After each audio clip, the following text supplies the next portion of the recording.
the 60s, I released a lot of blues records coming from the States, like Big Bill Bronzy, or like Hopkins, everybody, all the big blues men, as a record label called Jock, G-O-C.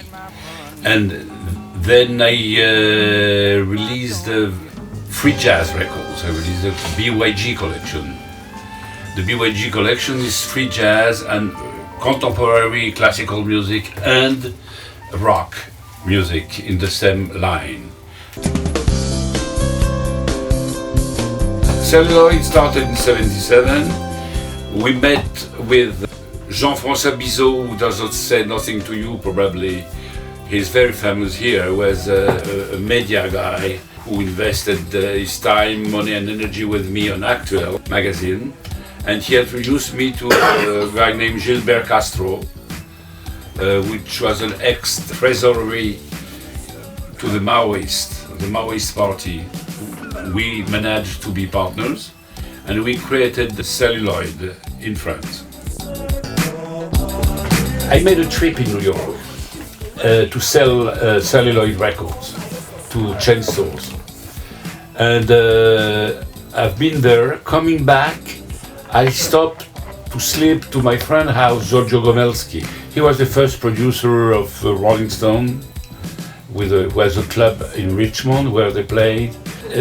So I stopped to sleep in his house, and I arrived there, and I see a guy in the ceiling. He had a very high ceiling, like 6 or 7 meters, and he had a kind of thing here, and he was working the ceiling, something on the ceiling. And Jean Karakos came there. He said the door opened and we were building things in the place. And he said, I am a Greek traveler. I have just returned from Minneapolis. Exact words. And we said, okay, cool, man. So Giorgio's upstairs. You go do your thing. So.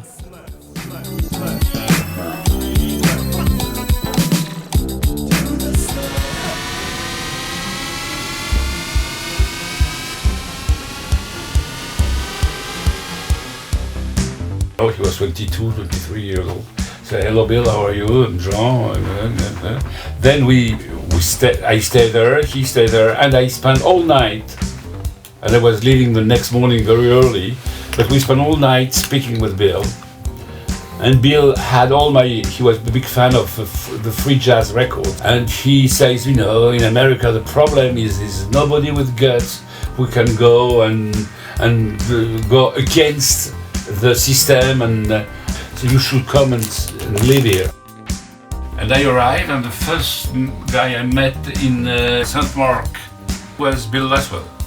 We start speaking, and so when are you going back? I said, not going back, I'm here to stay. Oh, she said, oh, you did it? I said, yeah, I did it, I told you I will do it. So then, a few days after, I have something for you, Jean, you call me. He see me and he gave me temporary music tapes. It was the number 1 and number 2, but he has made an album with it. Material, yes. Yeah, I've got both. He gave me temporary music, and he said, that's for you. That's to help you to start your company here.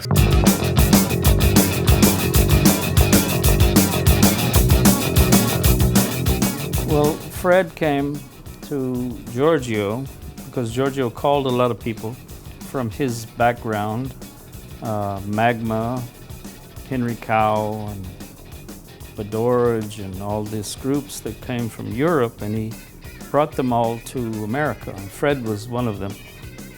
Fred came, and I had found a young drummer that I was playing with who was about 16 years old, and we started to play a little bit with Fred, and Fred Marr was the name of the drummer. And we created this group called Massacre, and that all came out of Giorgio's little universe there, bringing in people from different places, And that's how I met Fred, and I work with Fred. In fact, I have gigs in Japan with Fred in April. So we always work together. So.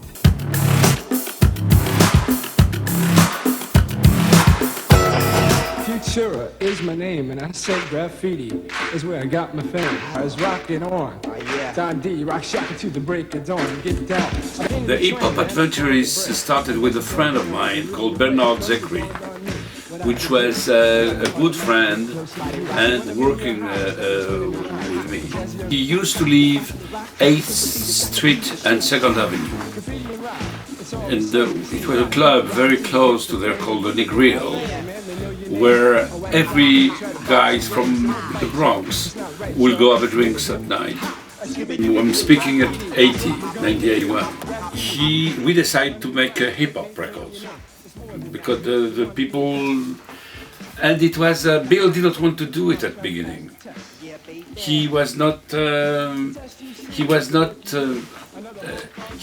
not be always the serious side of the Laswell saying it's not really music, you know. It's not real. The lyrics not. He did not get the single degree on it. He was on the lyrics, and he will speak on the first degree and say. So finally, Bernard and me, we decided to organize a tour in Europe. It was the first city tour, rap city tour, in '83. And we decided to make records to help us doing the tour, etc. And we work with Bill for the production. And we work with DST, Grand Mixer DST, in the studio in the Bronx.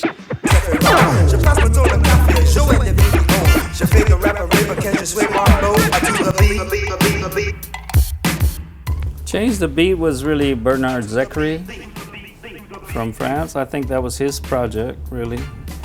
And I didn't have confidence in Freddie whatsoever. But it's Bernard's thing, right? Kind of. Yeah. Basically, he wrote a rhyme in French for his girlfriend to perform. It became B-side after the project was done, and we realized that everyone felt that the B-side was better than the A-side. And so I named her B-side. None of that was consciously thought out. Well, they're from France, and no, we just did it. And Freddie just did his rhyme, and then Bernard Zechary wrote Anne's rhyme to do a verse on the flip side of the record. That was it. And the word fresh from that record comes not from Freddie's voice. It's a guy called Roger Trilling. We released the 5 records together. Means, I don't know if you put the 5 first records, which is Futura and The Clash, Phase 2, the Grand Mixer DST, Change the Beat, and The Smurf. The backside of the record is one painting, painted by Futura 2000. And I cut the record, the painting in 5. They were just different artists that was being compiled into this collection of records. Like no one discussed anything. You know, we just go in the studio and just do it. And shocking and rocking, go house. Everybody say rocking, don't stop it. Afrika Bambaataa become very close friend with Bill. As you know, probably Afrika Bambaataa has a big musical culture. He has so much musical culture that him and Bill belong very well together, you know. So it's where they had the ideas of doing Shango or doing Funkology or doing Time Zone. Time Zone was also another big moment in my life, is when we put John Lydon with Bambaataa for World Destruction. And that was, for me, the moment of music. That is the incredible gift of Bill, is that he put them together and he went very well together. It was like studio was incredibly smooth.